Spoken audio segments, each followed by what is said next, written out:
So Piggy has a lot of fan theories. Some of them are good, some of them are bad, and some of them legitimately make me want to drive my head into a wall. But today, we're gonna turn back the clock a little bit and we're gonna focus on the hidden gems of Piggy theories. One that may not have been true, alright, but actually made a bit of sense. Ones that everyone in the Piggy community knows about, and ones that I found out while literally writing this script. Starting with an absolute classic mystery that was don't trust the SI. Now obviously, don't trust the SI, for people who don't know, I'm sure you do though. A note that was in chapter 10 of book 1, The Mall.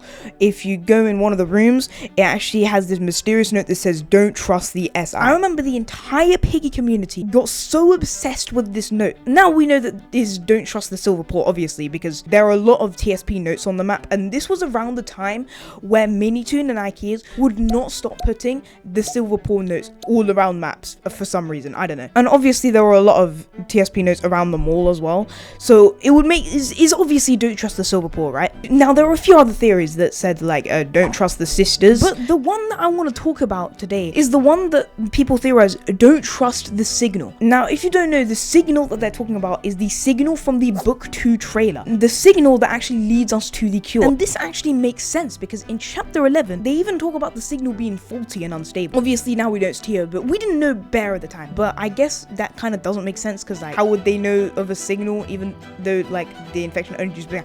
Anyway, this was actually a really long running theory. I'm surprised it wasn't true. I actually believed in this one myself, but obviously this is don't trust the silver paw.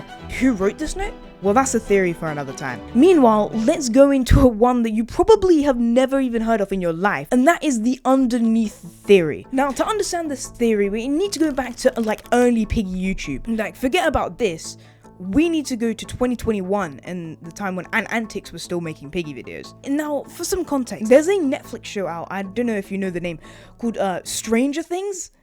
And apparently that's Minitoon's inspiration. Well, it used to be Peppa Pig, but now it's like The Walking Dead, Consumed. Go watch that theory if you haven't done that yet. But the one I'm talking about right now is Stranger Things. In the Stranger Things, there's actually a secret world, I think. I've never watched the Stranger Things before, called the Upside Down. And now the Upside Down is like this like strange world, kind of like the Insolence Mind, okay? There's a note that says like the underneath is watching you or something, and because that sounds similar to Stranger Things and Minitoon probably takes inspiration from it, that means that there might have been a world in Piggy called the Underneath. Well, technically it is right because the Insolence Mind and everything, but it wasn't called the Underneath. He had his entire theory stolen basically by I think Piggy Discussions or some and Creecraft, I think.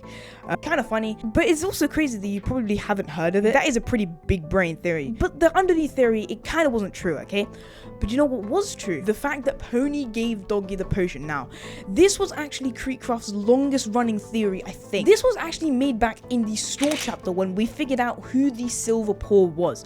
Now, in that chapter, we knew that Pony used to be a part of TSP and he did certain things, his mind shrouded with guilt, and then he left the group and then joined us, right? So he figured that someone had to have given Doggy the potion, right? It wouldn't just have spawned out from the sky and he wouldn't have drank it. That's not how things work. So Willow hated Doggy because he took her family away and everything, but she couldn't have been the one to do it since he already knew who she was. So he figured Pony was in TSP and he did some things, which means that he had to have done the thing in the forest, which is why that he thought we were infected in chapter 8, because he was the one who gave it all the way back in chapter 4. And just, this is the theory of my own. In chapter 8, he says, look, they got a friend too and it's Foxy.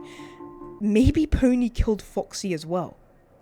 I don't know, just a thought. But this was actually later proven to be true in chapter 11. Everything I just said was true except the Foxy thing. Pony did give Doggy the potion and then leave, and then when he saw us, he got PTSD. The thing is, I don't know if this came from Minitoon's mind or like he watched Treecraft's theory and was like, oh yeah, that sounds way better than what I thought, and then he put that in the game.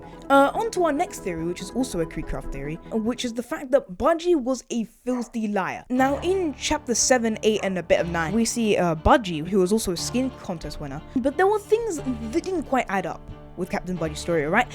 How could she have controlled the boat if the infected was next to the control? If you're near an infected, right, the infected just comes up and chases you. Is that the Insolence controls the infected and allowed Captain Budgey to come through by making the infected not come towards her, if that makes sense. Now, at the time, we thought that Mr. Stitchy controlled the incidents, right? He was behind the scenes, he was doing everything. Anytime someone referenced the incidents, right, Mr. Stitchy would always be there. People thought that Mr. Stitchy was like the main antagonist of Piggy. Like, Mr. Stitchy would somehow show up at some point. Obviously, that never happened. But he thought that Budgey and Mr. Stitchy knew each other, and that Budgey got attacked by a Piggy, and the incidents called to her. She cut off her hand and started working with them, and she said that she lost her hand because she's a pirate or whatever, but it's all fake talk, and all her pirate talk is from morale. She's not actually a pirate. And the thing is, she sent us down entirely to get infected because she already had the fuel, because it was so convenient that after we got back up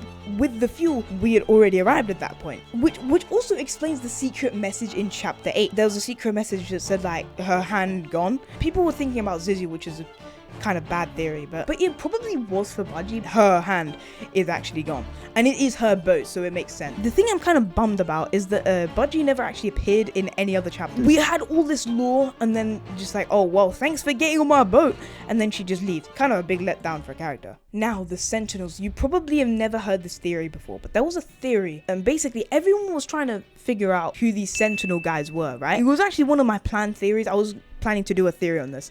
There was actually already a theory from a YouTuber called Benjerizer.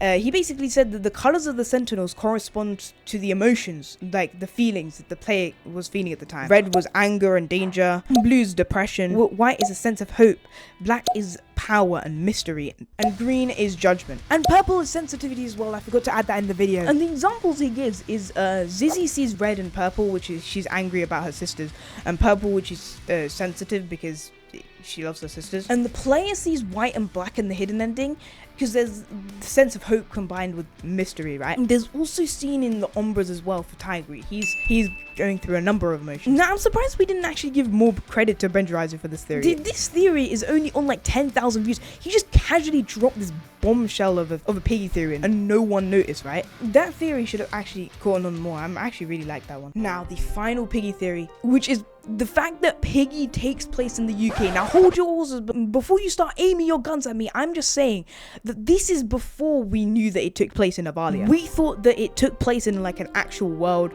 and Creekcraft obviously thought that Piggy took place in the UK, because in book 2 we travel across the North Sea, right? This sea is an actual sea near Scotland where you can go to a place where you can sail across, and you can go to a place where it snows. One of the police cars also had the formatting of a number plate of a British car, although I've never seen police here wear bright blue uniforms like in Piggy.